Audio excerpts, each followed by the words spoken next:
how do you think, if I may put it, the policy push and a market pull can dovetail in bringing about this regeneration or this transformative change?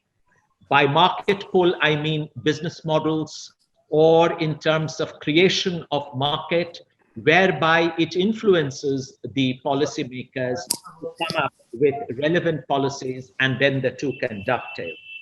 The second pointer I wanted to just briefly mention, do you think in terms of this transformative change or the transition, the industry transition, should we look at radical, dramatic changes, or should it be a very calibrated, nuanced change in terms of going green, so to speak? And in this context, do you think we need to rewrite the rules of business, so to speak? In other words, why and how we do business. Of course, there's always the role of technology adaptation. There's always the role of innovation in coming up with smart business models in bringing about this green recovery. Over to you. We have a lineup of 8 eminent speakers in this session. And may I request each speaker to speak for about 6 to 8 minutes, because then that might give us a little bit of time to interact going forward. Over to you, Mr. Nigel Topping. Well, thank you for the kind introduction, and it's a real pleasure to join you. I have had the pleasure in my earlier career in the private sector to visit India many times and work with India, but I've never been to Bengal, so I'm delighted to join you virtually and look forward to addressing that gap in my experience of this wonderful part of the world. So thank you for the invitation. In my preparations, I thought I'd better try and get a little bit into the head of someone who understands Bengal better than I do. So I read Amitav Ghosh's book, The Great Derangement, of course, the son of Bengal and the Sundarban. And he talks about the Great Derangement as a failure of our collective imagination to deal with the climate crisis. And so I wanted to talk about that failure of the imagination of how bad things can be and are getting and will get, but also a failure of the imagination of just how boldly we and you and business can innovate to drive solutions. So I think, Mr. Mukherjee, that really goes to your point about how radical or incremental we think about the nature of change. And I think that I will try and make the case that business lies at the heart of this story of transformation, both historically as the driver of emissions and increasingly as the deliverer of solutions. And also that India is at the heart of this story of transformation because of India's size, its population, and the dynamism of the business community. So I think that you, the Indian, the Bengali business community, are right at the epicenter of the challenge and the solution of climate change. If we can overcome this crisis of imagination that Amitav Ghosh points to. Now, my role as the high-level climate action champion is to push business and investors and cities and regions, what the UN system calls non-state actors, to raise ambition and action, and then to use that to drive what I think you were talking about, Mr. Mukherjee, this what I call the ambition loop, the way that business influences policy, and then of course policy influences business in a reinforcing cycle. So if you will forgive me, I'm going to push you because that's my mandate, that's my job, to be pushy. So I want to issue 3 challenges to the Bengali Chamber of Commerce and your members around the issue of derangement and imagination. The first is, do not be deranged. Do not fail to understand the intellectually and emotionally rational case for action. And I say that with full respect because we all have our cognitive biases, and it's really hard. I think given the physical presence of extreme weather events in Bengal, this should be something which comes naturally to you because you all live with the consequences of climate change in your community. And as business leaders, you're all rational. And increasingly, I think we're learning to stand in the shoes of our children and future generations to understand the human tragedy and the human potential behind climate as a crisis and as solutions. But coming to businesses, I don't fail to imagine just how fast you must and can change. This is to your point about incremental or radical change. I've been particularly looking at EVs because in my earlier career I worked in the automotive industry.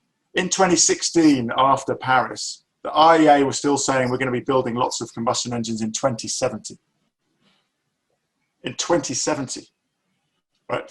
55 years after the world had agreed to get to zero, they said that we're still going to be building combustion engines. 2 or 3 years ago, major economies started implementing phase-out dates for combustion engines. The UK a couple of years ago said they'd phase out by 2040, now looking at 2032 to 2035.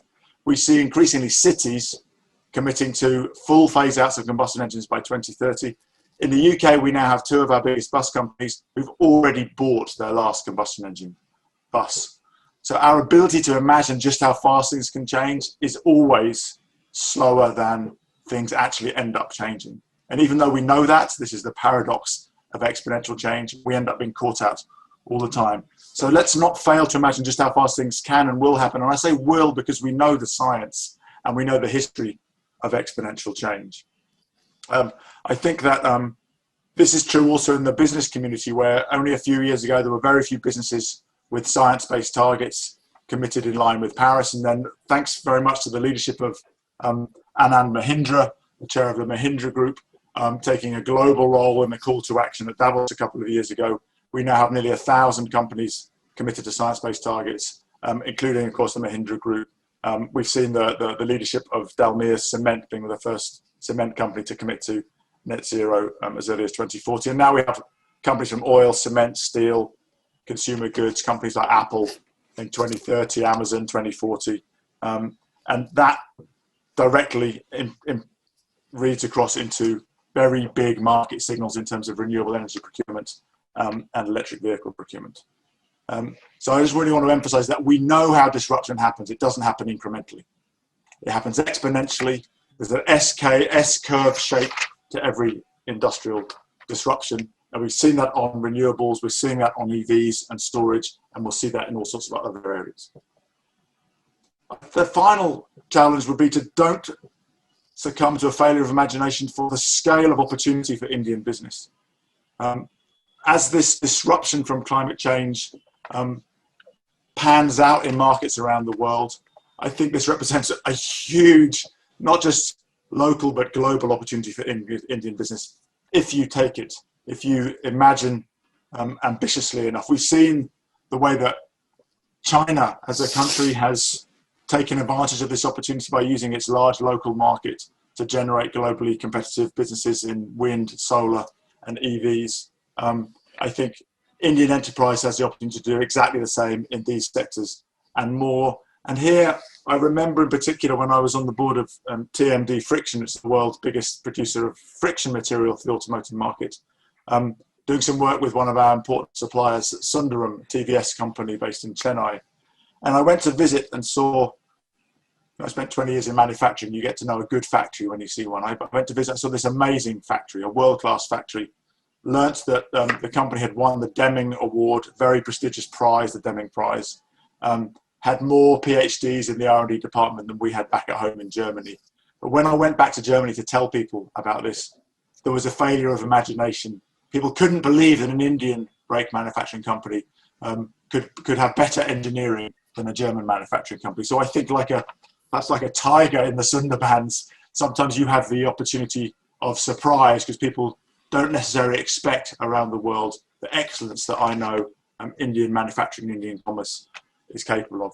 So let me finish with a call to action. Please join the Corporate Green Leadership Alliance's work.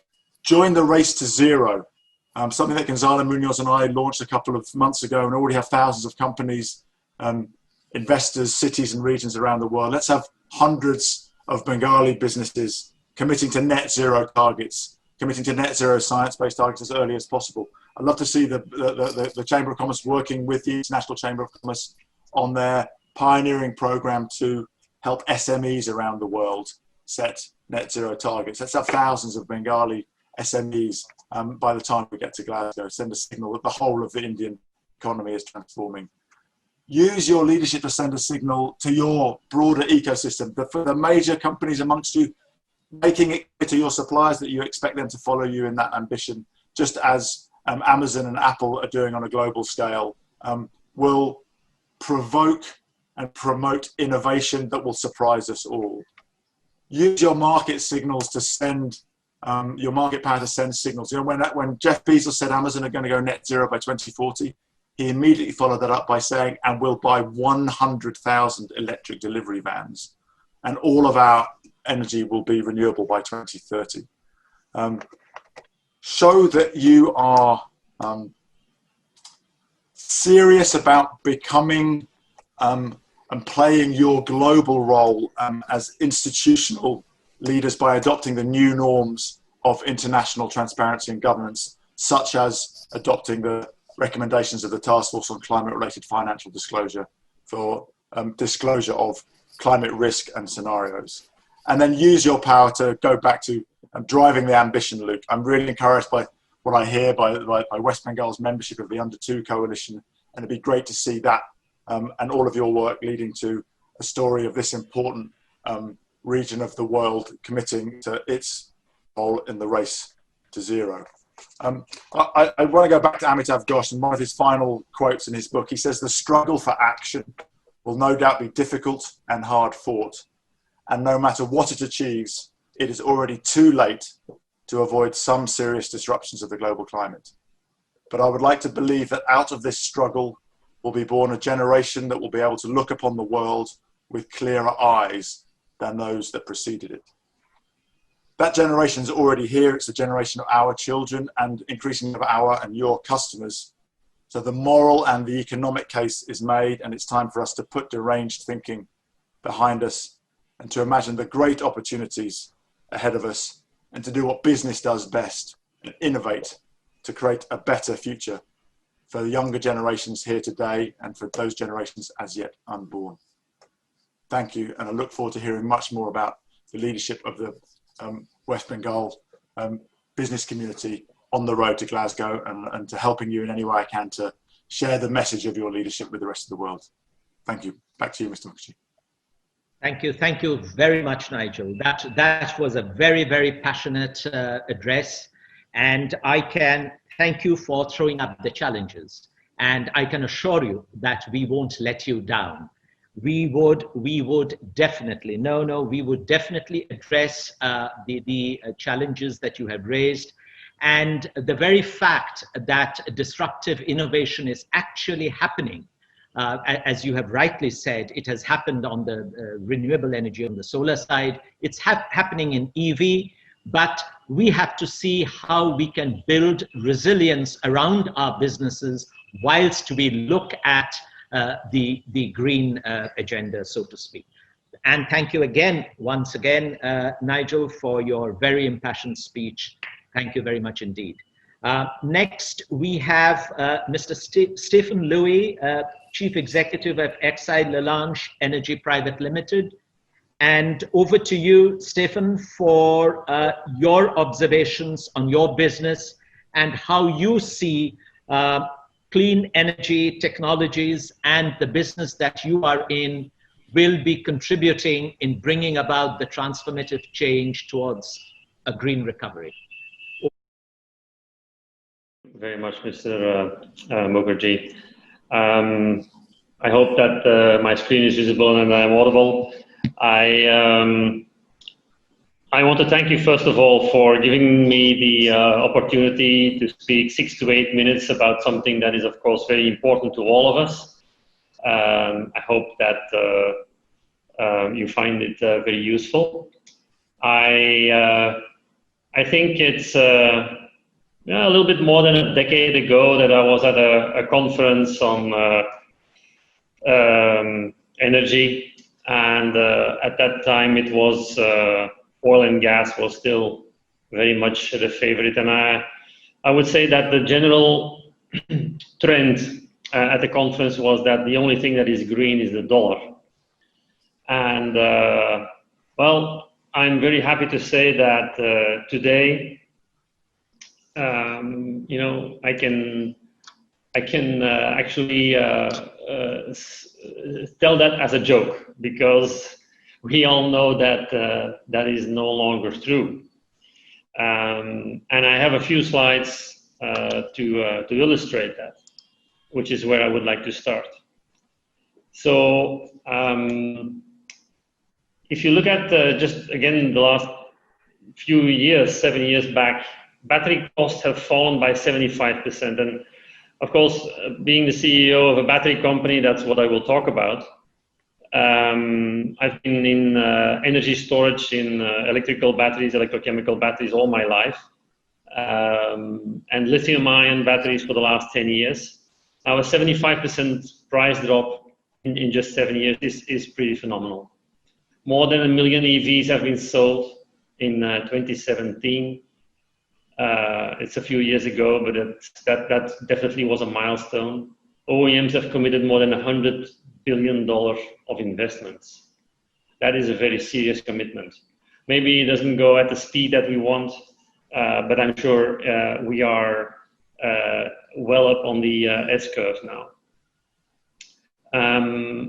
So in just a few more years, we believe that 20 to 30% of four-wheeler sales will be electric, and either fully powered by a battery, or at least a serious plug-in hybrid. The case of electric vehicles is known. I think most people are aware of that now. We have been able to educate the world that low maintenance and TCO effectiveness is a given. Education is very important in the market to make things work. I will come back to that later. The traditional automotive activities must really be aware now that their conventional pools of profit are gradually drying up, and over the next 15 years we're going to see them come down, which I think is a good thing for all of us. So yeah, and governments have definitely also stepped up, although what I will also talk about is that it's still very diversified how they address the issues. The uniformity there is, it's interesting to see that every country has its own way to look at this. Now, before I go there, because I mentioned, we're well up the S-curve, it may not always seem like that, but here we have a slide which shares the distribution of the powertrain architecture over a number of and what you'll see is that the green part is gasoline, the brown part is diesel. So let me see if I can switch on my laser pointer here. So this is 2020. Okay, this column here is 2020. I'm sorry, it's not very visible. But so we are at a turning point right now. The expectation is that from 2021, there will be a decrease of the number of sold new vehicles with a combustion engine without having any electrical power component on board. And those will further increase. And in 2030, we are in a situation, of course, that we are well into the TCO-driven model. And there's just one comment here that I'd like to make outside of all this good news, and that is that there is this little black bar which is hiding half of the green stack, which is still work to be done. But at least I believe that we are on the right path and at a critical or a very interesting point here, 2020. It's an interesting year from many ways that you look at it, I guess. So as I mentioned, different countries, address the EV penetration in different ways. It's quite interesting. I have a bit of an overview here. I'll start with the United Kingdom. They've really done a lot of things. And about 2 years ago, I was working in Switzerland, and before that in Belgium, and of course well connected to the UK for many business reasons. And it was always impressive to see how they make progress. Also, some other countries like France and Germany definitely have invested significantly to facilitate EV penetration. But quite a few differences, and it surprises me. I would expect to see more standardization there, or more common best practices. Going to the next slide, I've listed a couple of countries, and here I've included India over these different activities. You know, the battery cell cost is quite similar for all the countries. Here, the cells are, you know, around $120 per kilowatt hour. The average amount of miles driven. Looking at India specifically, I think the country is lagging in terms of charging infrastructure. A lot needs to be done there, and that is really where the chicken or egg is difficult, as was mentioned before. You know, that's where policy will definitely need to help to further unlock not only EV charging, but EVs by themselves as well. I would say more recently, India has moved forward in terms of the non-fiscal incentives, whether it is, you know, tolls or parking or any of those kind of incentives. And of course, yes, on a number of other things, the current administration has really surprised me, only being here for 2 years, to be honest. Really surprised me in what kind of policies they bring forward. Very attractive. So, what are the critical drivers for India? Obviously, urban pollution, unfortunately, I believe it is the top 14 of most polluted cities in the world that are located in India, with more than 70 micrograms per cubic meter of particles. And then, of course, the CO2 problem, where we have a double challenge, but I think that needs to be addressed separately. You could spend another conference on that. The thermal mix, or the mix of power generation, I would say, which is predominantly also carbon-based. Work is going on. In fact, a new power plant is opening up right here in Gujarat, where I live, which is nuclear. And then, yeah, of course, the trade deficit and fuel consumption, the two are connected, I would say, is definitely also a driver. So this thing definitely isn't going to go away. It's only going to go forward. So that's a little bit of a recap, I would say, on a couple of drivers and things that are happening, the way that we see it. Then coming to materials and the dependence thereof, and how we handle that, the security also thereof. There is also an interesting disruption expected in the materials, whether it is cobalt, the lithium itself, the graphite, the nickel, the copper, the manganese. And especially the first four are quite significant. What you see here is the demand in terms of battery, or for battery manufacturing, in terms of the total demand. So you can imagine that if demand goes from 45% to 77% for making batteries on cobalt, then that is a significant change. So we have to. It's quite a challenge to manage that. It requires a lot of focus, and again, governments will need to get involved with this one, and the Indian government is doing that. Then the good news is that when you burn fuel, it comes out as a gas, which is very difficult to manage. What we could have done instead of inventing electric cars is giving everyone a balloon to attach to their exhaust and make sure that we return the gas at the gas station. We chose not to do that, and we went for electric cars. So the good news with the batteries is that your energy storage, you can't store energy electrochemically without using a metal. You need a metal to do that. And lithium happens to be the smallest molecule of metal that we have on the planet. So that's why it's such a good choice. And a couple of other chemical reasons that I will not bore you with. So the advantage of a metal is that you can melt it again and again and again, and it doesn't lose any of its properties. The only thing that you need to do is make sure that you melt that metal with the best practices available that we have to make sure that the recycling efficiency is maximized. And by the way, this is where I would like to see governments across the world really make some work on setting better standards on the minimum efficiency that is required for recycling.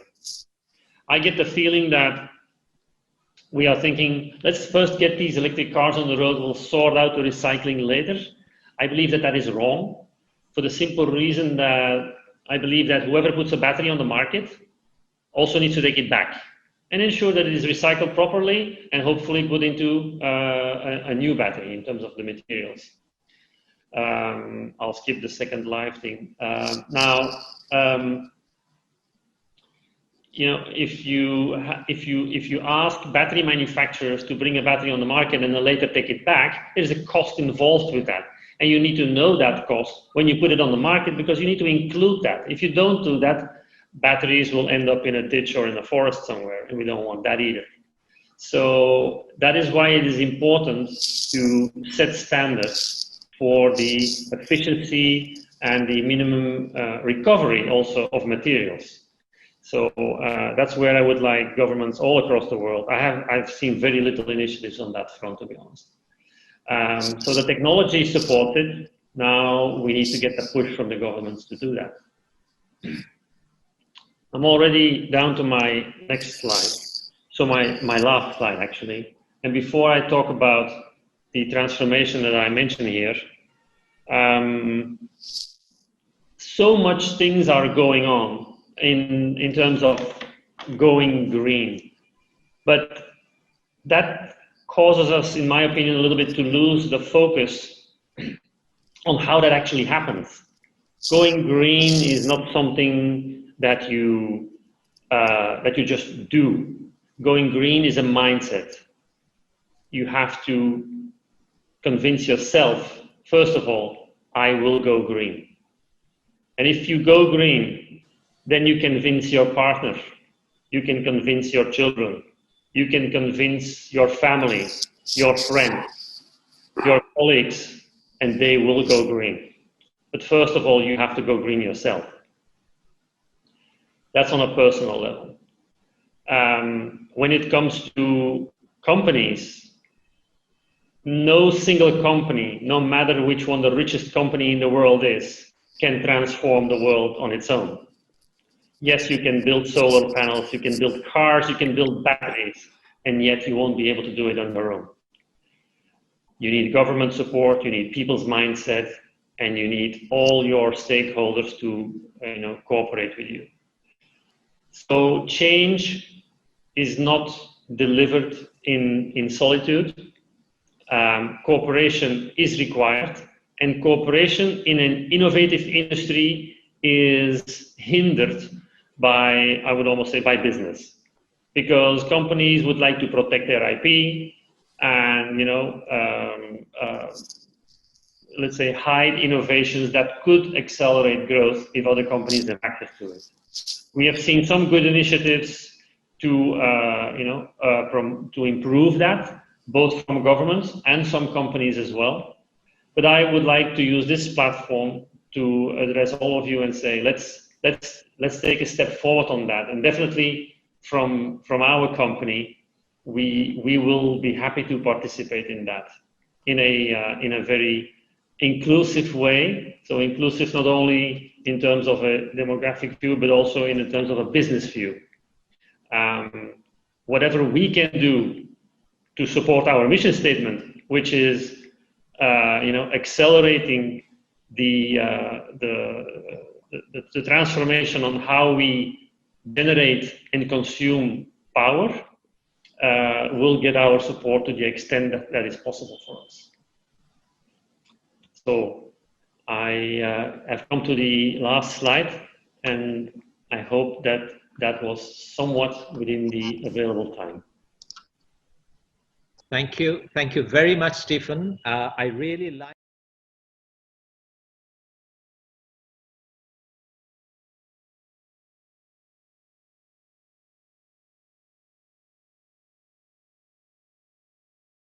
green transformation can only happen through an inclusive process and through cooperation. And thank you very much for sharing the e-mobility landscape as we see it. And what was very interesting was to link the materials security to the circular concept, which is so imperative and important in this industry, and for that matter, every other industry as well. Thank you very much, Stephen, for your ideas, for your views. Now, may I request Anna French, the Deputy Head of DFID India, to kindly tell us a little bit about the enabling mechanism to enable the private sector to a green and resilient recovery.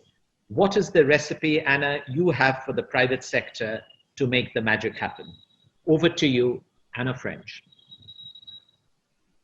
Great, thank you very much. And thank you for having all of the UK speakers here today. I think you've heard quite a lot of the big picture issues from my colleagues. So yes, I'm going to focus down a bit on some of the issues that we are learning out of COVID-19. You know, it's been such a big disruption for our lives, but it's also a wake-up call, I think, for us to think differently, building in alignment with nature and the resilience to shocks from now on in all our economic activities. You know, this is about thinking about resilient infrastructure, it's about reliable energy.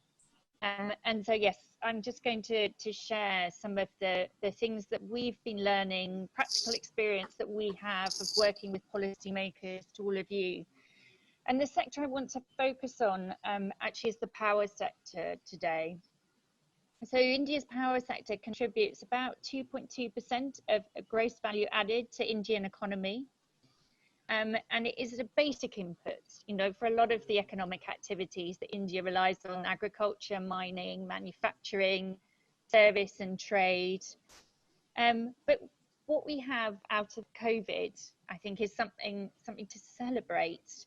You know, it has actually demonstrated the feasibility of achieving much larger shares of renewable energy. Renewables contributed to almost 25% of supply on some days in May and June. You know, that was remarkable, but also just to flag up some of states, Maharashtra, Karnataka, this figure reached 80% for some hours. And the private sector will need more reliable and long-term signals for continuing to invest in renewables. So we have been privileged to work with Indian ministries in rolling out reforms across wholesale and retail electricity markets that can provide these signals. The real-time market that was launched recently, this is a great example of this work. And a large number of private sector organisations are participating in this market, and I can really see that continuing for a long time. Equally, the private sector will need stronger signals to move out of thermal power. And in the UK, we've adopted mechanisms like contracts for difference, a carbon price floor, and these have ensured that all our coal power plants are shutting down by the year 2025. All new investment is going to be for renewables, and 100% of this from the private sector. So collectively here in India, you know, we need to think of feasibility of mechanisms like that that will work work for the Indian context. The second thing that I just want to highlight that the COVID situation has highlighted to us, and that's the need to strengthen the resilience of Discom operations to shocks. So during lockdowns, Discoms had to wind down customer services. Revenue collections that had largely been manual were delayed, and this partly necessitated 90,000 crore bailout scheme by the government of India. And the Odisha super cyclone earlier this century and Cyclone Amphan recently destroyed Discom infrastructure, and that took days for power supplies to be restored. And all of this has shown why integrating resilience, and this is my second point, it is about resilience thinking into everything that we're doing to counter many of these threats that will increase with more and more climatic changes. So this will require investments from all of us, from the private sector, on building smarter, flexible and resilient electricity distribution infrastructure. This again is a key area where we are working with the government to think about what mechanisms to put in place to provide those signals to both the public and the private distribution companies and the private sector vendors and other service providers to bring in capital. Capital expenditure is needed, for example, to implement smart metering, digital payment systems, automated customer interaction, bring knowledge and technologies on artificial intelligence, machine learning, and invest in resilience support, possibly through disaster response funds that may be funded through a small surcharge on electricity tariffs. So one thing I wanted to leave you with today is to just urge businesses, and we've heard a bit about that already today, to engage in this process through inputs, innovations and initiatives. And we'd be happy to share our learnings and tools in more detail to take these forward in the discussions today. So thank you very much. Very much, Anna, for your inputs. And I like the point about inputs, innovation, and the three I's that you talked about. Particularly important is the resilience of Discoms and the initiatives and the mechanisms that you suggest. I think they will go a long way in sort of rebuilding, so to speak, the power distribution business. Thank you very much. Our next speaker is Mr. Shubhasendu Chatterjee from Haldia Petrochemicals, whole-time director of Haldia Petrochemicals. We are indeed delighted, sir, to have you with us. And we would like to hear a bit from you how innovation and technology in terms of, from a materials perspective, resource perspective, how you see that contributing to the green agenda going forward. Over to you, Mr. Chatterjee.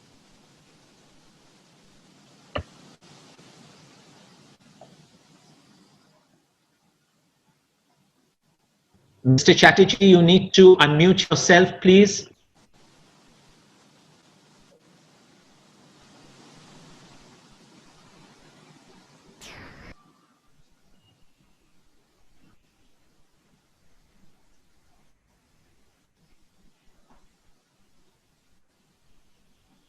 If you could unmute yourself. Yes, yes. Now you can. Yes. Yeah, okay. So, Chairman, Mr. Mukherjee, all the other speakers, everybody, including the previous deliberations. Now, because of this pandemic situation, we have to interact virtually. The one-to-one discussions and presentation is much more effective to know. But anyway, because of this present technological innovations and things like that, I think more probably this virtual interaction is very well documented. And thanks BCCI to give me opportunity to interact on this thing. Now, there are two things I have to speak on. One is what is HPL doing on, in safety, environment, pollution, because this is connected very much with the green energy. And second, innovations and other things. So I think everybody in the industry most probably is have a doubt that whether HPL is running or not. And so I need to say that, uh, after 15, we are 20 years old company, and in 14 and 15, I think we have taken full control of the company by buying out the West Bengal government, because it's a joint venture company. And after that, I think HPL has never looked back. So we are operating at 100%, and we have liquidated all our debts. Now it's a zero debt company, and we can, whatever we produce at 100%, we are getting it sold. Uh, so the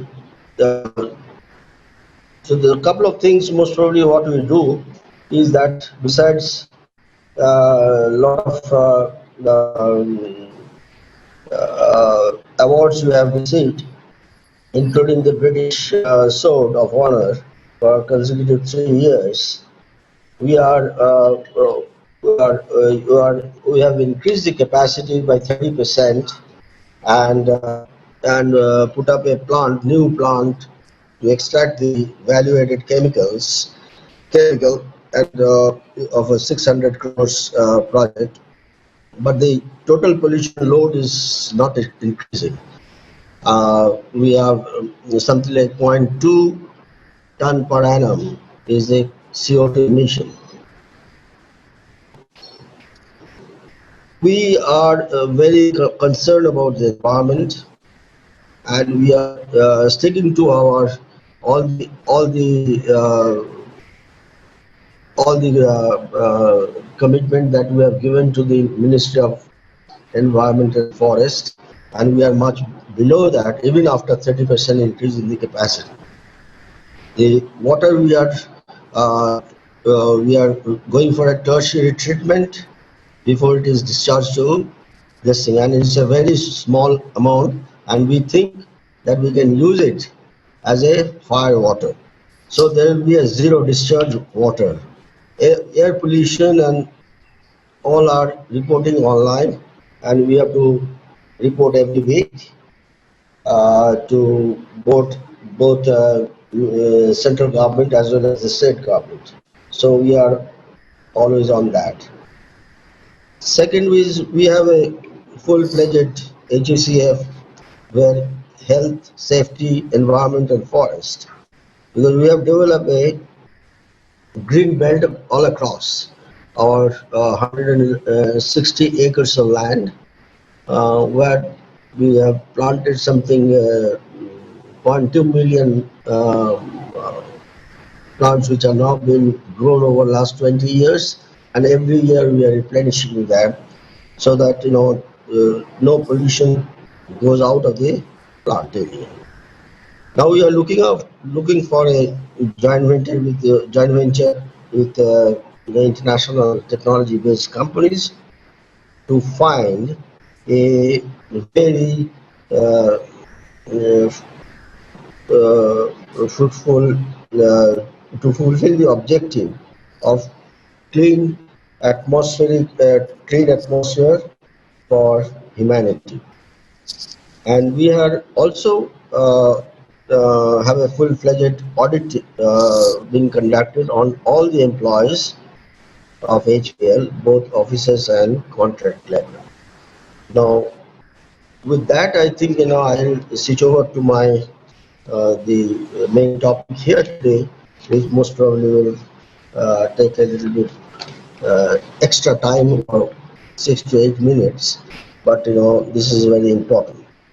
In my view, I think everybody knows that the population is increasing. Now it is 7.6 billion, Now, by 2050, it will grow to 9.8 billion. So uh, uh, every year, I think there'll be a uh, uh, 83 million people are getting added. So we have to conserve the natural resources, and so because of that, most probably we have to think differently. We have to do business differently. So scientists and engineers have to come forward to develop material which will have a minimal impact on environment. Organizations are needed to support through allocation of sufficient resources on R&D efforts. In my view, a way forward sustainable material future involves substitution of less eco-friendly material, that is, substitution of steel by lightweight plastics, engineering plastics material in automobile, in lowering environmental impact on material production, besides ensuring better fuel efficiency. Increasing life cycles of existing products, recycle and reuse of material to be done multiple times without observing any harmful effect. New catalyst additives and other development to facilitate multiple recycle and reuse. Research and development to improve utility value of existing products. Over the years, we observed man-made fibers providing similar experience as natural fiber against natural fiber, besides having longer life. This development reduces the stress on the need for grow natural fiber for growing population. Improved efficiency through digitization. Increased use of big data analytics is likely to improve the conversion efficiency significantly and minimize impact on environment through lesser material demand, lesser emissions. We are very actively initiating in HPL plant the big data and analytics for the last two and a half years. Now, develop breakthrough technology in recycle and reuse. As for example, I think recently the Eastman Chemical, they are working on a landfill to utilize and extract the molecular basic molecules.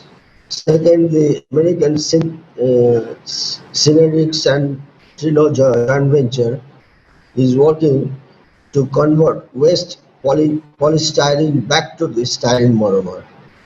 SEBIC is investing into the project to convert mixed plastic waste into original feedback. So we at HPL, we are working diligently towards a sustainable material future. We have increased use of digital technology to improve efficiency.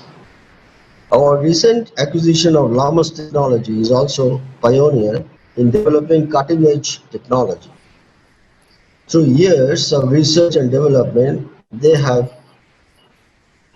consistently improved the conversion efficiency of various products, reduce energy consumptions, and reduce emissions during the processing. Lamas Technology is working on a breakthrough technology to convert methane into gasoline or ethylene, which will help utilization of standard methane at several places across the world. This Lamas is a company which is 110 years old and developed something like 130 process units, both in petrochemical, refinery, and chemicals.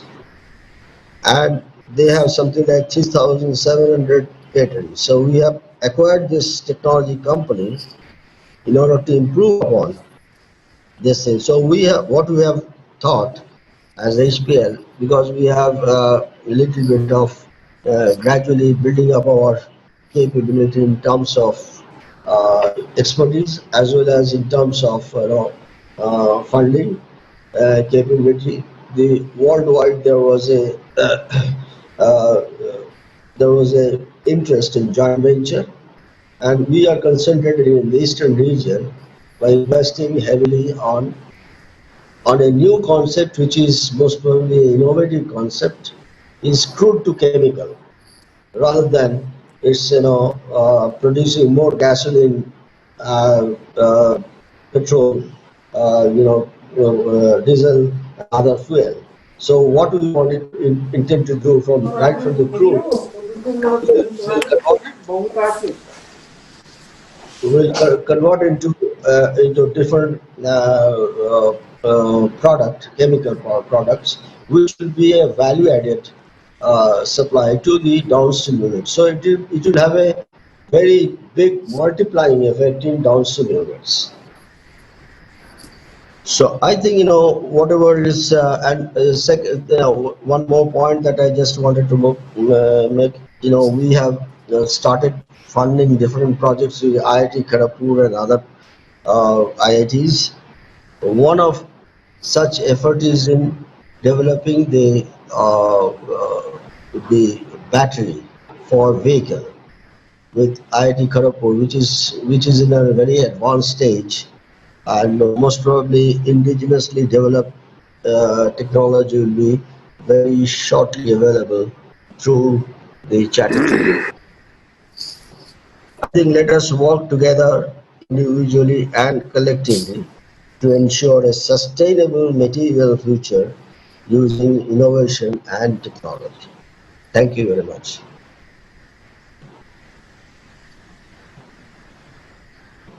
Thank you very much, Mr. Chatterjee, for sharing the Haldia story with us. And it's good to note the good initiatives you have taken up in terms of the green initiatives. Thank you very much, sir.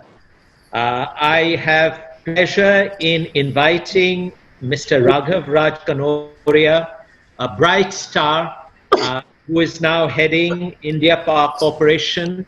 And I would like to know from you, Raghav, what are the initiatives India Power is taking and as a group you are taking towards the green regeneration process. Over to you, Mr. Raghav Raj Kanoria. Thank you very much, Mr. Mukherjee. Very good afternoon to everyone present here for this webinar.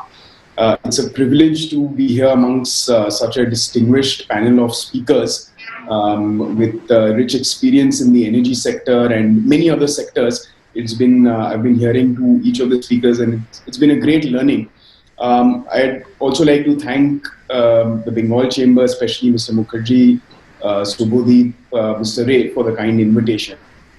The topic for the energy and environment, the topic for the conclave today is inclusive growth with resource security. And I think it's a very relevant one in today's time. In the last 4 to 5 months, all of us have witnessed the most unexpected and disruptive event of our lives in the form of COVID-19 that has taken us all by shock. I'm sure gradually all of us have gotten used to the idea of lockdowns and restrictions in our personal lives. However, questions regarding the future of the economy and businesses at large continue to be unanswered. India's GDP will probably contract for the first time in FY21 by anywhere between 5 to 10% based on the views of various experts. And we'll see structural changes in many sectors, especially retail, real estate, and many more. The energy space, especially the power sector in India, however, I think has been quite resilient throughout the entire lockdown phase and COVID-19. It has been most of the utilities, Gencos, transmission companies have been working 24/7 and generating and distributing electricity to millions of customers across the country. But I think the power sector also has been going through structural shift in the last few years, not only in the last few months. And I think COVID will only accelerate them. So the three key themes, decarbonization, decentralization, digitization, 3Ds, they've become new themes for the power sector globally and even in India increasingly, with the penetration of renewables. Now, more than 20% of the overall electricity generated and close to around 35% of the installed capacity, decarbonization is a reality. And I think because the momentum which has been created, probably in the next 3 to 4 years, we will cross the 50% mark in terms of installed capacity, with special focus on large-scale solar projects and even wind projects. Decentralization, of course, distributed and rooftop solar is leading to the decentralization of generation. And this trend will increase substantially with more awareness about the environment as well as the commercial benefits of having rooftop solar for the end customer. The third trend, which is digitization, is prevalent in across the value chain of the power sector, but especially in the power distribution sector. Areas like smart grid and smart metering is bringing in massive efficiency improvements for the utilities and the customers again. India Power Corporation, we are a 100-year-old integrated power utility. We have a presence across the power value chain from generation, both thermal and renewable, as well as distribution. And we have been seeing the rapid changes that have happened. And, in our modest way, we have been investing both in such areas. So we have a renewable portfolio of close to around 100 megawatt, both solar and wind. And we have recently started and invested in the first large-scale PPP smart metering rollout in the state of MP. Smart metering, smart grid itself, I think, promises close to 80 million tons of CO2 savings when we can look at its full potential. A small project in the overall scheme of things, the MP project itself will have an impact of roughly around 150,000 tons of CO2 annually based on the energy efficiency savings. These structural changes are, have been happening, and as I said, they are being accelerated now because of COVID. And I think if you look at each of these, they signify a very inclusive growth in the power sector. Each of them, whether it be decarbonization, decentralization, digitization, all of them not only talk about utilities and the work they're doing, but take into account the importance of the end customer and the role they have to play in the entire value chain. And I think in terms of the trends we are seeing, we will see more and more inclusive growth. However, one issue which still remains, I think we need to ensure that all the resources today which are available in the country are used to their maximum potential. It's clear that the future of power generation is through renewable, but there is a huge stranded capacity of thermal power plants, both coal and gas, and that does need to be addressed because when we speak about resource security, we also need to ensure that the existing resources and assets are utilized completely. Unfortunately, due to various policy issues and environmental issues, thermal power plants are facing challenges and are operating at a level of only around 40 to 50% PLF, which I think is unsustainable. So, the key requirement right now is that the government should ensure that thermal power plants are phased out in a manner which is sustainable and has an integrated energy plan that takes into account such issues like grid integration and renewables, given their intermittency and associated costs.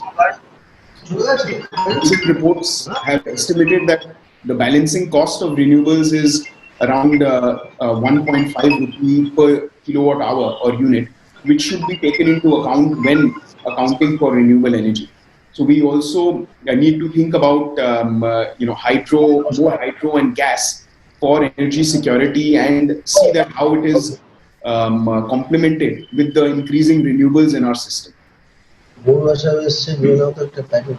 I think when it comes to new materials and technology, I am not innovation in new materials and technology. I'm not an expert, but since the topic mentioned that, I would like to highlight some areas which I thought were relevant.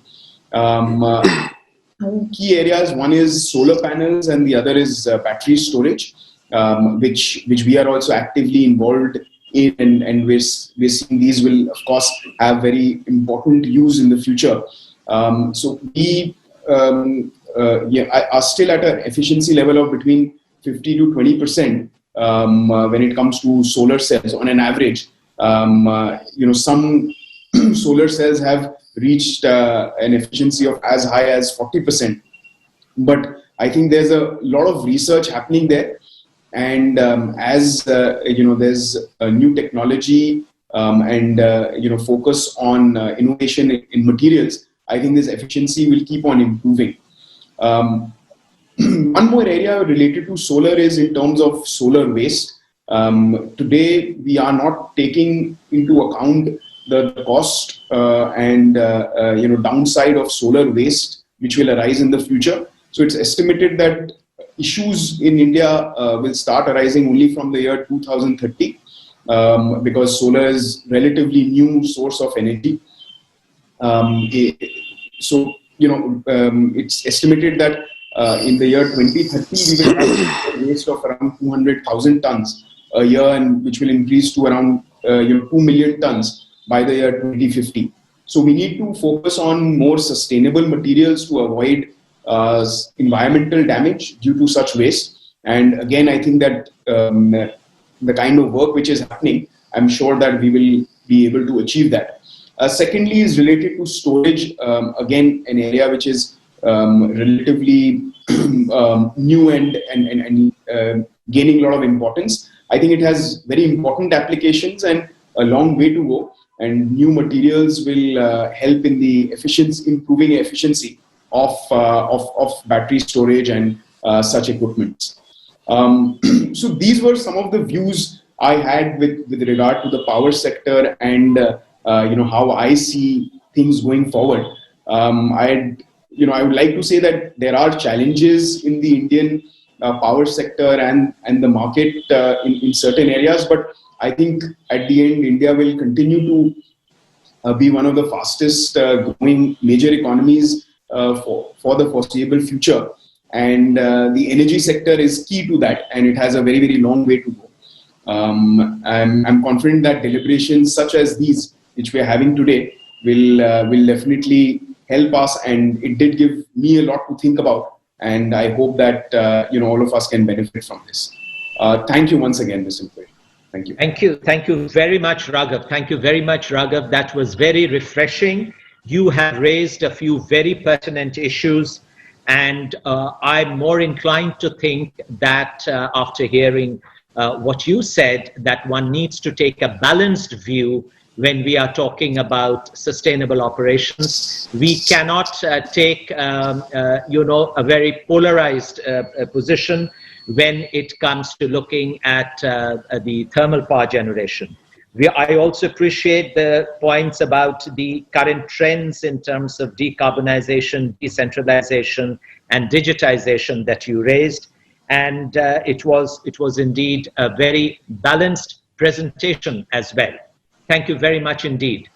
May I now request Dr. P.K. Mukhopadhyay, Member Secretary, DVC, Damodar Valley Corporation, to tell us about and let us have his take on the urban, on this green regeneration, and with some specific, with possibly a focus on disaster management and in terms of disaster resilience, if that's possible, and on the renewable energy generation. Over to you, Dr. Mukhopadhyay. Thank you, and thank you. Thanks to Bengal Chamber of Commerce for giving me an opportunity to interact with this distinguished speaker today on a subject which is so relevant in present national perspective. As regard to the topic, this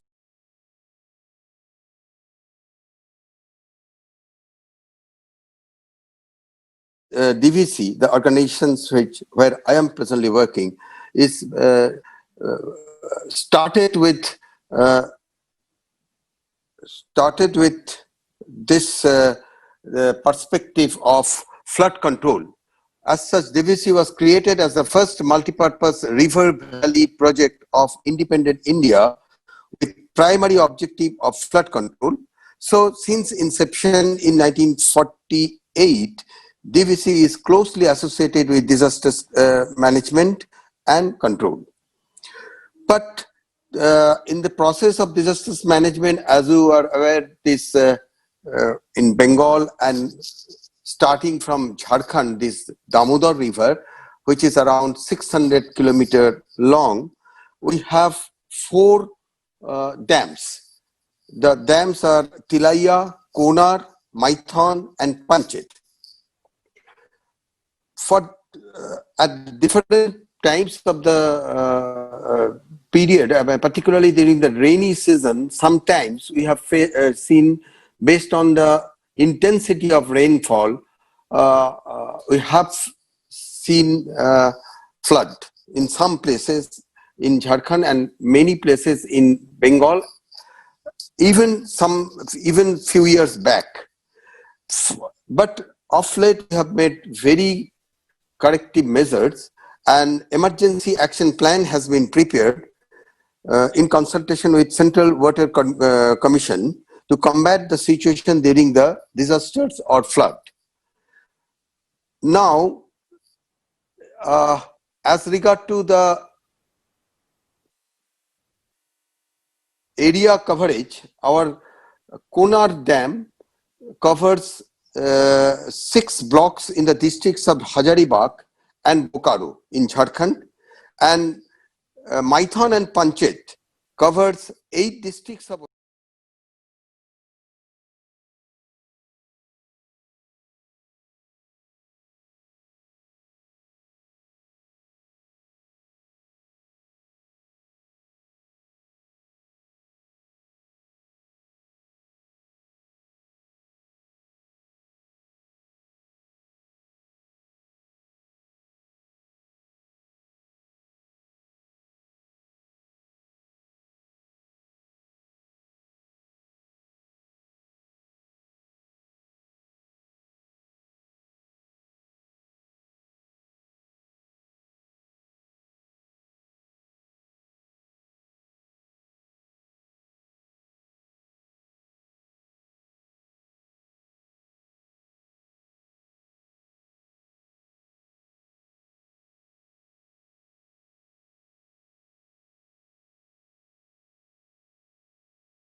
fall, and there is no option but to release the water.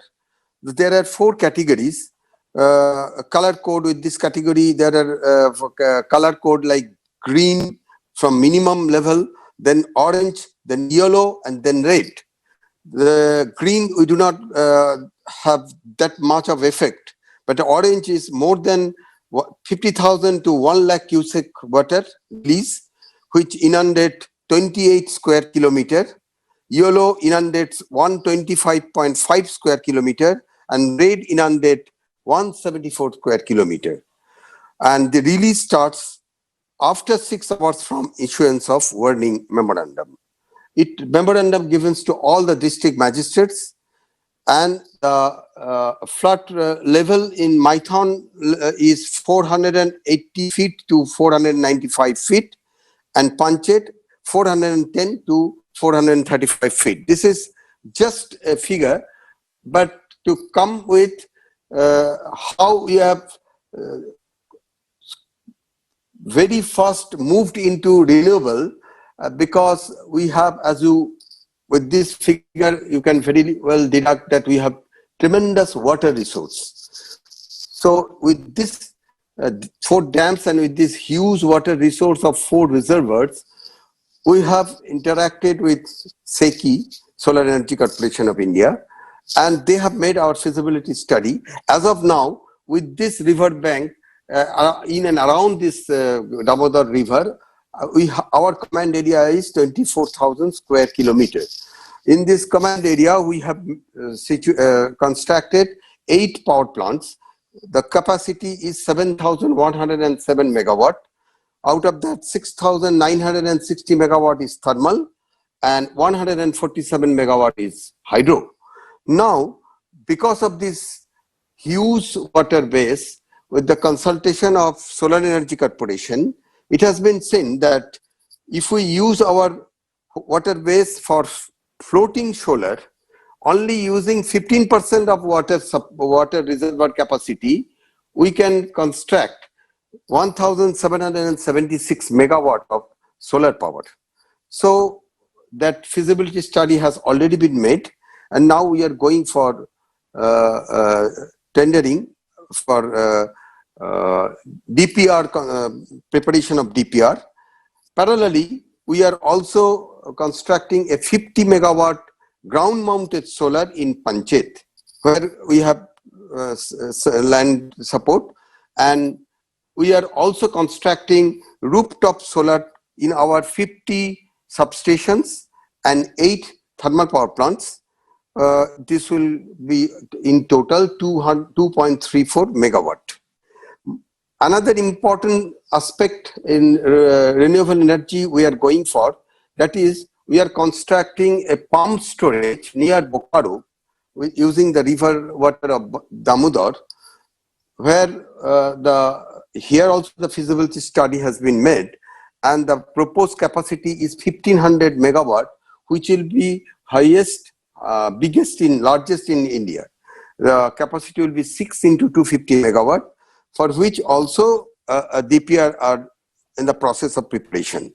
So, renewable energy plants are preferred alternative to thermal plants in terms of management of disasters management as well. And renewable energy generation has emerged as a favorable option for effective control and management of disasters. I just share my views and my experience of DVC, and with this, I wish all success of the conclave. Thank you. Thank you very much, Dr. Mukhopadhyay, for your for sharing the good work that DVC is doing and linking, most importantly, renewable energy with disaster management. And the point that you made about floating solar, I think, is a wonderful initiative that will go a long way in this promoting the green agenda. Thank you very much indeed. Thank you. It is my pleasure and real privilege now to invite my friend, old friend, Mr. Deepak Amitabh, Chairman and Managing Director of PTC India Limited, to share his views and thoughts about how the green agenda looks like and what's the way forward from his business in particular, and any general observations that Deepak would like to make. Over to you, Deepak. Thank you, Deb. I really thank, good evening, everybody. Really thankful to Bengal Chambers of Commerce for giving me an opportunity to be among such gathering. And the round table is towards recovery, green recovery. So very aptly thought about, and the topic which has been given to PTC is to create an environment-friendly power market for India and neighboring countries. So with this opening, let me, through our history of 20 years almost, a PTC history as well as the new decade, the 21st century in which we are, that the power market creation has led to investments in the power sector, be it generation, transmission, or distribution. This has been experienced because when we started 2000, 2001, and especially Bengal is so, PTC is so passionate about West Bengal because in that city of Kolkata only in 2001-2, the first trading transaction of the country of 200 to 50 megawatt was initiated, and which led to such a huge set of reforms. The setting up of a regulatory commission was set up earlier, but the power market regulation, the exchange regulations, everything has been following up in last 18 to 20 years. And that point of time, we were 100 gigawatt generation, and today we are more than 370 gigawatt in just 18 years or so. Now, this is what I talked about power market. But for power market, trading is essential activity in creation of the power market. Now, trading can be long-term, medium-term, short-term. It can be bilateral through OTC exchanges or the energy exchanges which are there, India Energy Exchange and PXL, which is currently being the exchange platforms which are there. And in exchange platforms also, we have created those products over a period of time. One was term ahead market, one was day ahead market. And recently in the month of from the 1st of June, there was a delay because of COVID impact, which happened in March. So from 1st of June, the real-time market also started. And the latest addition is the green term ahead market, which started a couple of days back. And everywhere, as a trader, even this real-time market which started in 1st June, it is just the beginning. So numbers are also not very high, but about 1900 million units which have been sold till yesterday. PTC, as a trader, largest trader, has contributed about 750 million units. That is good 37-38%. So we believe, as in the exchanges, we maintain 30 to 40%. In real-time market also, we should continue doing that. Now, why I made these opening remarks? Because then it becomes essential that green power market is very, very needed if we want to grow. We have been growing very strongly in the renewable sector, but we have to go a long, long way till 2030. So to do these things, the market formation and the roles of traders and the platforms become very important. So by this time, and especially COVID has also taught us that harnessing power from environment-friendly resources is one of the cleanest and sustainable ways to generate electricity. So it is left with no doubt that we need to now focus more and more of this clean energy. And in India, renewable energy, everyone knows, the figures must have been talked, is contributing more than 23% of installed capacity. And in the energy terms also, about 13% we have been contributing in the energy terms also. And this will keep increasing, and by 2030, we want to be much, much higher. And that is what the INDC, that intended nationally determined contribution, INDC, which is there, which says about that non-fuel, fossil fuel-based electricity should be around 40% by 2030 itself. That is the statement given by Government of India. Now, this is the national scenario which I gave, but now let's widen our horizon. Coupled with above is a real good fact that South Asia as such, we have abundant resources of solar, water, wind.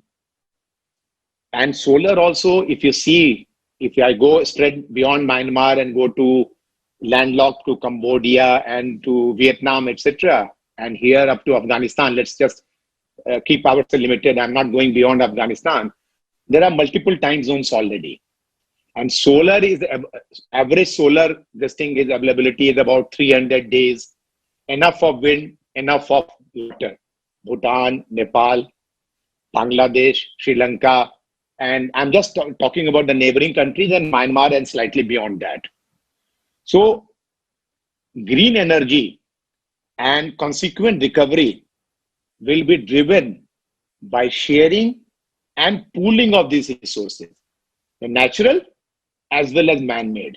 So we need to, our mindsets which have been looking at national boundary only, will have to loosen that mindset and landscape of intervention has widened from a country-specific geographical area to regional boundaries. So the South Asia region as such, if we start looking at it, and do you know, when I'm saying this statement, my mind goes back to 1987, 88, when internet had just begun.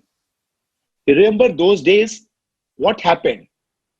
The protocols were made at that point of time, like .org, .com, .in.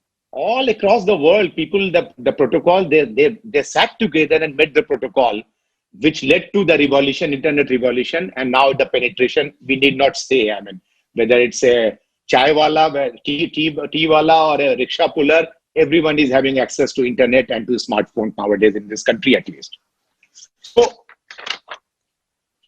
natural complementary, luckily in this whole region, natural complementaries of demand, base, and supply resources exist, which is very unique to this region. And by trading, market is going to be created by introducing trading, which is based on twin principle of equitability and resource sharing.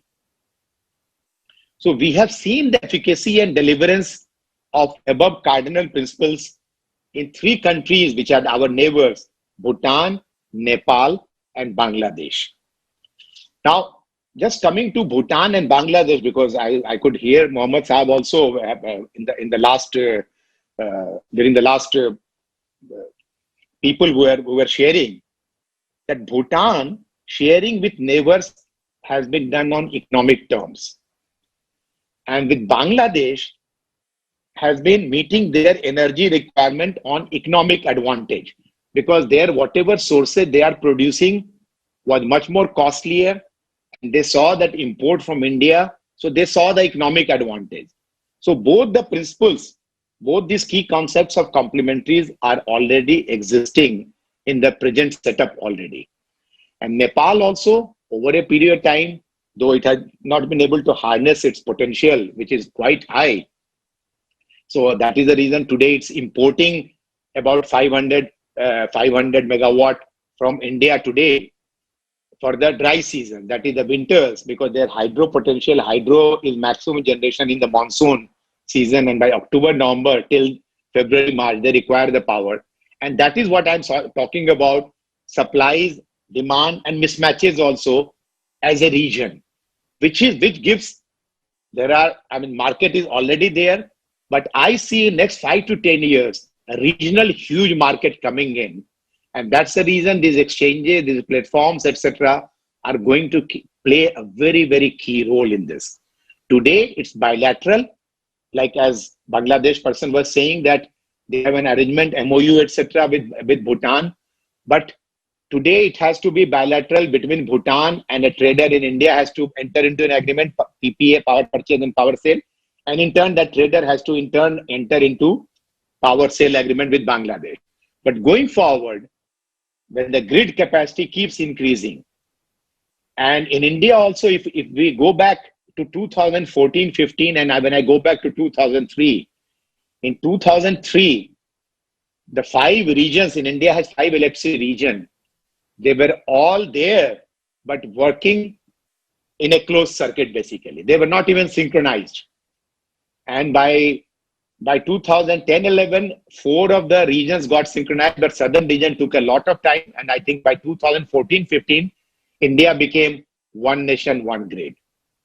And we believe that grid connectivity is going to play. And therefore, I say all the system operators of multiple regions have to sit together, decide on the protocols, decide on the economic, how the pricing mechanism will take place, how the competitive bidding should happen, multiple regulators who are there.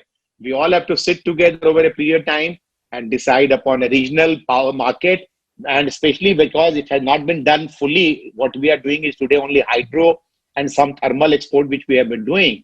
But going forward, solar and hydro is also is considered to be renewable. And Government of India is also thinking of converting today till 25 megawatt only is taken as a renewable energy. But I believe that by the end of this financial year, they are coming with much better guidelines. So the hydro can also be considered for renewable power obligation meeting. Now, this is the background. Now, how do we do this? So first step shall be towards creating a common working group of all beneficiary countries, India, Bangladesh, Nepal, Bhutan, Myanmar, and other places also. And we should sit together and subsume. We'll have to create a master document subsuming the energy demand and supply positions of the conventional, non-conventional, renewable, everything has to be mapped together. And then how the grid is going to operate, the protocols, etc., will have to be decided. And we'll also have to develop an acceptable economic theory pricing on transfer of energy, and finally moving on to development and deployment of resources. That is, resources, we know 3 resources which are required: land, capital, and the technology, which has been talked about in this session quite a lot for creating of these assets. And as I said, earlier it was one nation, one grid, which was accomplished in India in 2014-15. The Honorable Prime Minister, Mr. Modi, has also given an idea of one sun, one world, one grid, large market pool of solar energy. So at present, we should focus, world focus is going to be there and a longer vision. But to do this longer vision, we have to get the regional vision first.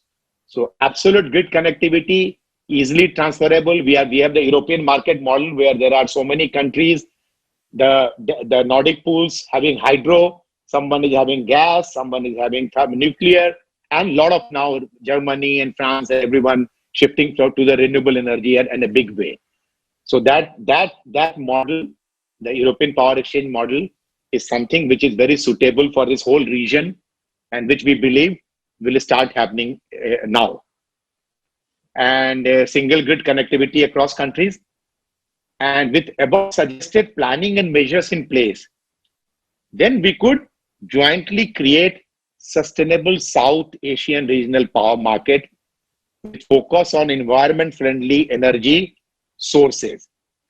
Now, just to give a background of PTC, just a small background, we are present in everywhere.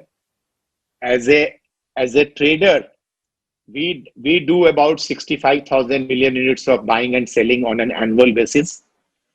And in the green energy also, now we are very much present. As a trader, we have facilitated SECI's first flagship scheme of 1,050 megawatt of wind, which is totally operational, and we are supplying this power for 25 years. As a generator also, we have a subsidiary company, PTC Energy Limited, which is currently having 290 megawatt of wind energy plants, operational plants in Karnataka, Madhya Pradesh, and Andhra Pradesh. We are also there as a portfolio manager because we have been providing scheduling and operation advisory for let's say Delhi Metro. Now Delhi Metro renewable power procurement, how should schedule it? How do you do that using the technology, etc.? So this is one place where a lot of private investment and private people can come into. And Raghav, when I heard Mr. Kanoria in the last thing, he was talking about digitization. It's really going to happen a big way in this portfolio management, etc. And as we all know, PTC has been buying all the 2100 megawatt power from Bhutan and supplying to Indian utilities. We are also exporting about 250 megawatt to Bangladesh on a continuous basis, on a long-term basis. And we are also exporting power to Nepal as on today. And we believe that Myanmar, their electrification is very less. If we all, including the multilateral agencies, can create a large 400 kV direct circuit line stepping into deep inside the Myanmar, and through that get connected to all these Cambodia, Vietnam, etc., and help in creating a real power market, and especially future belongs to green, and more green energy is going to come. This is going to be a very interesting 10 years, the decade which I see forward. With these remarks, thank you, Deb, and thank you, Bengal Chamber of Commerce, for giving me the opportunity. Thank you so much, Deepak. You know, wonderful, absolutely wonderful. This was a truly visionary address, but rooted in on ground realities. The symbiotic relationship that you brought out in terms of power market creation and trading, the way you see the South Asian market developing and evolving, and the role and the share of green power, and especially matching demand, the demand base with supply source, and seeing how it can all work out and pan out in real terms, that was absolutely wonderful. I think this was a truly visionary address, and I thank you for that. Thank you very much indeed, Deepak. Finally, the last speaker in the round table, though it's not quite a round table, it's rather a long table now, is Mr. Rahul Tabane. Rahul is also an old friend of mine, and Rahul is going to speak to us on financing support from the UK for the green projects going forward. Over to you, Rahul. Thank you. Thank you, Mr. Mukherjee. Am I audible?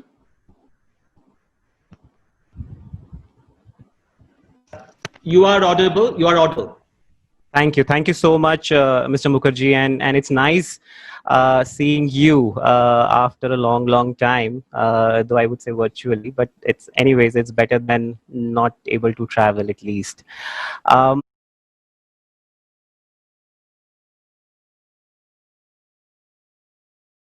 In a very good discussion. So one of the points which I'm going to speak about today is financing of the green project or renewable projects, where UK government is trying to support global players, not only restricted to India, to realize their dream towards energy transition or sustainable development.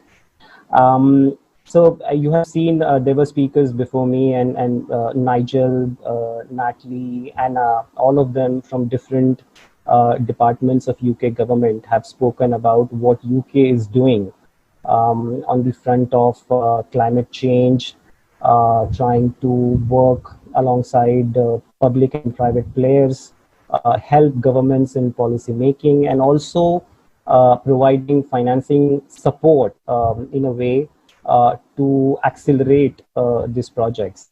So at UK Export Finance, we are also a UK government department, and we come on the debt side or the loan side of the capital structure when it comes to organizations looking at financing or realizing their dreams towards energy transition. So I'll give you or I'll share a short presentation, and I hope that I'll complete it within your 8 minutes time frame. So I'll try to rush, but just allow me to share this short introduction about UKEF.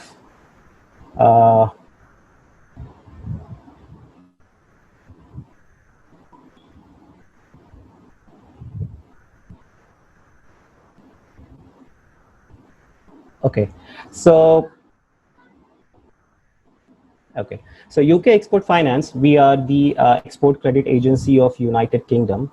We are in existence for over 101 years now, established in 1999 post World War I to help UK businesses do export globally. So we are a UK government department. We work alongside other UK government departments such as DIT, Department for International Trade, Her Majesty's Treasury, and we have a global working relationship with over 70 private and commercial lenders and credit insurers. We are named as the best export credit agency in the world for last 3 consecutive years by Global Trade Review and Trade Finance Global. In 2019-2020, we have provided financing support of almost £4.4 billion across some 69 countries, supporting almost 350 UK companies exporting UK goods and services for various projects opportunities. We also conduct something called as supplier fairs, to which I'll come the later part of the presentation, wherein we have done a matchmaking exercise at the request of overseas companies or overseas governments to identify UK supply chain or UK companies who can help them deliver on their projects. We can provide financing in 60 plus global and local currencies. So apart from US dollars, euros, pounds, which are global hard currencies, we are also ready to support in Indian rupees, just to mitigate the currency hedging risk which is involved when the Indian companies, whether public or private, look for foreign currency support. We have an appetite to support financing across 200 countries in the globe. And in terms of the exports from UK, which we can support, it not only involves UK goods, but the UK services, UK technologies, UK intellectual property, UK R&D, anything and everything that gets exported out of UK can be supported by us. So our product, our support falls in two baskets of products. So one is for support to overseas companies or Indian companies, and another is for UK companies. So on the UK side, we generally support UK companies to fulfill their obligation in terms of fulfilling their export contracts. So whether it's a working capital support or trade finance support, we take a risk-sharing approach with commercial lenders to help UK companies fulfill their international obligations. In terms of overseas companies or Indian companies or overseas sovereigns, we do provide long-term competitive financing support, which kind of helps them to offset the cost of UK purchase with long-term financing support, which is available from UK government. So what we do and what we call our product is a buyer's credit facility, wherein we come with a UK sovereign guarantee, which is provided for 85% of the export contract value. This is a guarantee which carries the rating of UK government, which is AA stable globally. So it acts as a credit enhancement support, and I heard somewhere in the panel discussion before that credit enhancement mechanisms are definitely required in Indian markets today to facilitate or mobilization of private capital. So we are in that space wherein we provide the credit enhancement support to the Indian sponsors who can take our guarantee to either commercial banks or bond investors to raise financing at an attractive cost on the back of credit profile of the UK government. For the buyer's credit support, we require a contract value of or a transaction value of a minimum of £5 million, and here we can provide long tenor repayments, which can be as low as 2 years and which can be as high as 18 years. Supplier's credit financing is basically another version of buyer's credit. Here we are ready to consider transaction sizes which are maybe lower than £5 million, so somewhere between 1 and 5 million. If you have a project which has a UK connection, we are ready to provide a supplier's credit finance. Apart from the guarantee-backed support, we are also in certain cases ready to provide fixed rate direct financing from UK government or UK Treasury. In these cases, obviously we do not require a commercial lender or a bond investor to fund the project. Here we can pitch with direct money. And in fact, just related to this conclave and this conference, I just want to highlight that in the recent 2020 budget of UK government, we have been allocated a separate £2 billion of capacity just to support clean energy or clean growth projects. And I'll speak about this in a little detail in the later part of the presentation. So overall, what is the UK EF value proposition? In summary, we can provide financing in 60 plus currencies. They can provide repayment terms between 2 to 18 years for renewables. Our guarantee is 100% unconditional, which can support up to 85% of the total contract value. Over and above that, we can also support up to 30% of local cost or the local expenses which get incurred for the project development activity in the host country. Uh, they require a minimum 20% UK content, considering the global supply chains and the operations of various multinational companies. We understand that not everything and anything can be exported out of UK, and definitely there is some amount of content which comes from other countries. So keeping that in mind, we have kept our criteria for UK origin content as low as 20%. And again, we have global banking relationship, and with all this, we can structure and deliver a very competitive financing solution, which is required by overseas governments or private companies to realize their dream of transition towards low carbon economy. For providing our guarantee, obviously, we charge an insurance premium, which is a factor of the credit profile of the project or the project sponsor.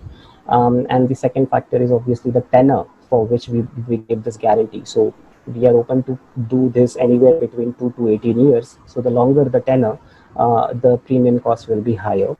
And there is also an option of financing this premium. So if we are working on a guarantee-backed product, we can allow commercial lenders to finance the premium, and you can amortize it along with the loan repayment.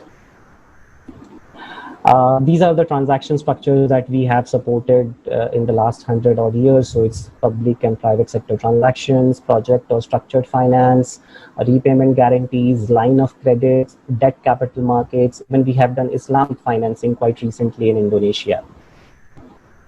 Eligibility criteria, I have already touched upon it. We require 20% UK content, and for clean energy projects, definitely environmental, social, and human due diligence process is definitely required. UK content, as I mentioned, it can be UK goods, UK services, and UK intangibles, which can be supported by us. Supplier fare model is again an option which is provided by us, wherein governments and private players who do not have a sight on what UK has to offer in terms of technology or equipment or services, we do this matchmaking exercise wherein we get all the relevant UK companies who are interested in that particular project under one roof, and deliver the presentation about the project, wherein these UK SME and MME companies can get in touch with the project proponents and can discuss the business relationship or partnership.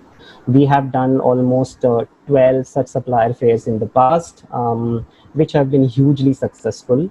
This is a case study of a power project in Iraq, wherein we have done a supplier fair in which almost $500 million worth of UK content has been identified with almost 100 odd British suppliers. Application to financing roadmap, it is quite flexible, and I would not touch upon that. In terms of our India portfolio, we have an appetite of over £4 billion to support on all kinds of projects in India. I would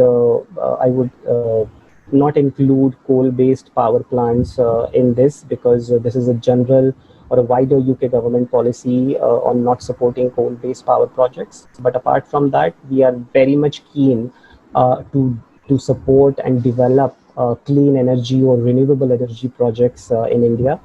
We have supported the likes of Reliance, Indigo, Jet, and GAIL in the past.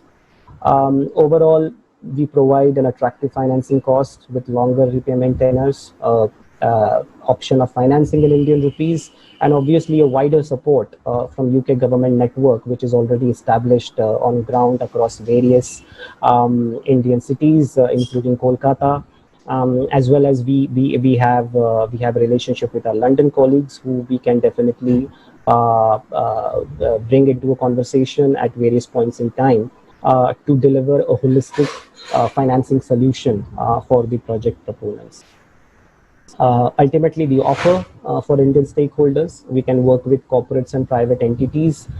We can work with central state governments, public utilities, companies with UK operations, EPC companies, and even financial institutions who are looking for a overall line of credit or two-step financing support.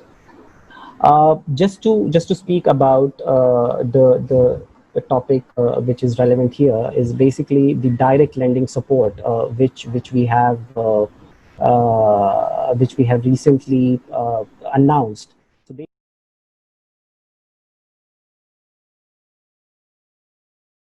available on our website as well, that we are ready to support clean energy projects.